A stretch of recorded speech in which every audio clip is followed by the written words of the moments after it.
Hello friends, आप सुन रहे हैं बॉलीवुड मसाला। तो स्वागत है आपका हमारे चैनल बॉलीवुड मसाला में। तो आज हम आपके लिए मीना कुमारी से जुड़ा हुआ एक किस्सा लेकर आए हैं। तो आइए जानते हैं।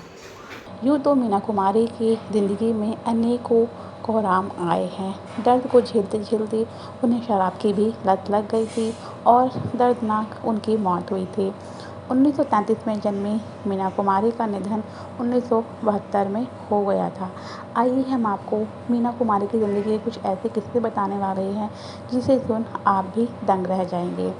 मीना कुमारी के पिता की इच्छा थी कि उनके घर में एक बेटा हो, लेकिन जब मीना कुमारी का जन्म हुआ तो उनके पिता को ये बात बिल्कुल अच्छी नहीं लगी। उन्होंने मीना के जन्म के बाद ही उन्हें अनाथालय में छोड़ दिया था, लेकिन उनकी माँ का घर पे रो रो कर बुरा हाल हुआ, जिसके बाद उनके पिता उन्हें अनाथ आश्रम से वापस ले आए। कुमारी के परिवार की उस टाइम पे आर्थिक हालत ठीक नहीं थी, उनके घर में गरीबी थी, इसलिए मीना कुमारी ने बचपन से ही काम करना शुरू कर दिया था। मात्र 6 साल की उम्र में ही उन्होंने विजय भट्ट की फिल्म लेदर फेस में पहली बार काम किया था, जिसमें इस फिल्म में उन्हें महज ज़रबी का किरदार निभाया था। यह मीना कुमारी का असली नाम भी है, महज़बी। इसके अलावा मीना कुमारी ने तमाम टीवी शोज़ भी किए थे, लेकिन उन्हें शोहरत मिली 1952 में आई फिल्म बैजू बावरा से। यह फिल्म लोगों को इतनी पसंद आई थी कि इस फिल्म को 100 हफ्तों तक थिएटर में लगा रखा था। 1994 में मीना कुमारी को सर्वश्रेष्ठ अभिनेत्री का पुरस्कार मिला, लेकिन इतनी आसान उनकी ज़िंदगी नहीं थी। कहा जाता है कि मीना कुमारी को शराब की लत क्यों लगी थी और कैसे उनका प्यार हमेशा अधूरा रह गया। ऐसे मीना कुमारी को सफ़ेद रंग से बेहद लगाव था। वो अक्सर किसी फंक्शन में सफ़ेद कपड़े ही पहनकर जाती थी। मीना पार्टी में जाना ज़्यादा पसंद नहीं करती थी। उन्हें घर पर ही रहना, किताबें पढ़ना और किताबें लिखने का उन्हें बहुत शौक़ था। बासी रोटी खाने का भी शौक़ था, क्योंकि मीना कुमारी बचपन में गरीबी से पली थी, इसलिए उन्हें बासी रोटी ही खाने को मिलती थी। मीना कुमारी का एक बार कार एक्सीडेंट हो गया था, जिसकी वजह से उनकी छोटी उंगली कट गई थी और वो हमेशा शूट के दौरान अक्सर अपनी छोटी उंगली को छुपा लिया करती थी। मीरा इतनी आसानी से ये काम करती थी कि लोगों को पता भी नहीं चलता था कि उनकी एक उंगली कटी हुई है। 1951 में आई फिल्म तमाशा के सेट पर मीना कुमारी की मुलाकात हुई थी कमल अमरोही से, जो कि फिल्मकार निर्देशक थे।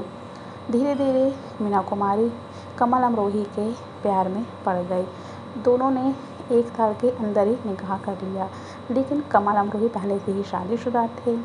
फिर भी मीना कुमारी उनसे प्यार करती है। मीना कुमारी के पिता शादी के राजी नहीं थे, लेकिन मीना कुमारी आखिरकार कमल अमरोही से शादी कर लेती है।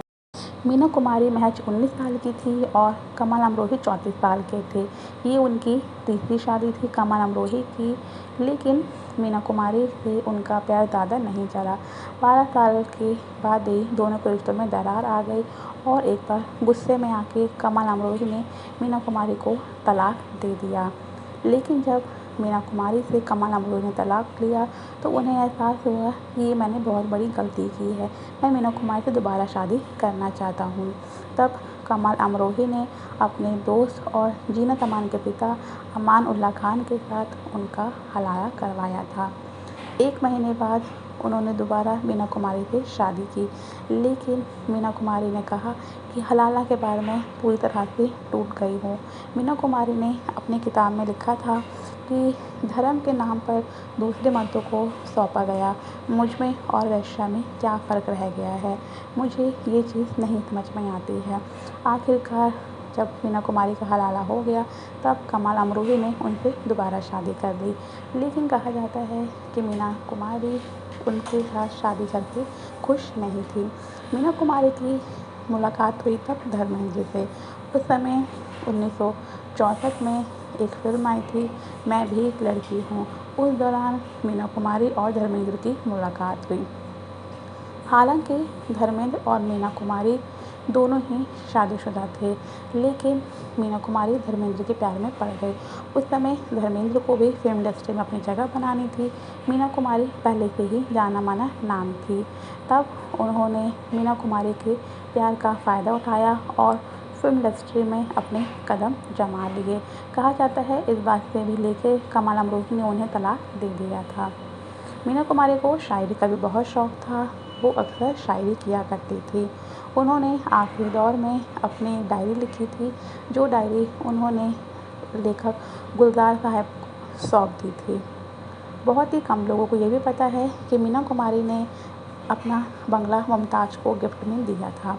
ज़्यादातर मुमताज़ ने मीना कुमारी के लिए फिल्म में काम किया था, लेकिन उस समय मीना कुमारी उनको उनकी फ़ीस नहीं दे पाई थी, जो कि 3 लाख रुपए थी। मुमताज़ ने कभी भी इसके बारे में नहीं कहा कि उन्हें उनके पैसे वापस चाहिए। फिर भी मीना कुमारी जब काफ़ी बीमार पड़ गई थी, तब उन्होंने मुमताज़ को अपने घर बुलाया और फ़ीस के बदले उन्हें अपना कांटा रोड का बंगला गिफ्ट में दे दिया। मीना कुमारी के आखिरी वक्त में खुद शक्ति सावंत, जो कि एक फिल्म डायरेक्टर थे, वो मीना कुमारी को लेकर एक फ़िल्म बना रहे थे, गोमती के किनारे। फिल्म की शूटिंग के दौरान ही मीना कुमारी काफ़ी बीमार हो चुकी थी। तब शक्ति सावंत खुद मीना कुमारी की देखभाल किया करते थे। मीना कुमारी की खून की उल्टियाँ वो खुद अपने हाथ से साफ़ करते थे। मीना कुमारी ने कहा था कि जिस तरह से तुमने मेरी सेवा की है, वैसी सेवा आज तक ना मेरी बहन को रिश्तेदार, ना ही किसी दोस्त ने की है। मीना कुमारी शक्ति सावंत को काफ़ी मानती थी। शक्ति सावंत ने भी कहा था कि मैं उन्हें ईश्वर से कम नहीं मानता हूँ, हमारा रिश्ता बिल्कुल अलग है। साथ ही मीना कुमारी ने शक्ति सावंत की मदद भी की थी। जब शक्ति सावंत उनको लेकर फिल्म बना रहे थे, उनके पास पैसों की तंगी हो गई थी। तब मीना कुमारी ने अपना बंगला बेचकर उन्हें पैसे दिए ताकि वो फिल्म पूरी बना सके। फिल्म मीना कुमारी के मरने के बाद रिलीज़ हुई थी, जो कि ब्लॉकबस्टर साबित हुई थी। ये थी मीना कुमारी की आखिरी फिल्म, जो कि शक्ति सावंत उनके लिए बना रहे थे। मीना कुमारी की मौत पर खुद नरगिस ने उन्हें मौत की मुबारकबाद दी थी कि मीना तुम्हें मौत मुबारक हो, क्योंकि नरगिस जानती थी कि मीना की ज़िंदगी में खुशी नहीं है।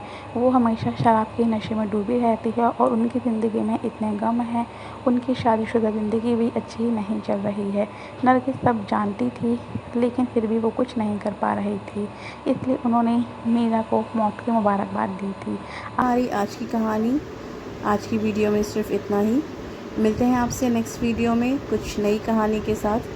बताइएगा हमें कि आपको हमारी वीडियो कैसी लगी और हमारे चैनल को लाइक, शेयर, सब्सक्राइब ज़रूर कीजिएगा।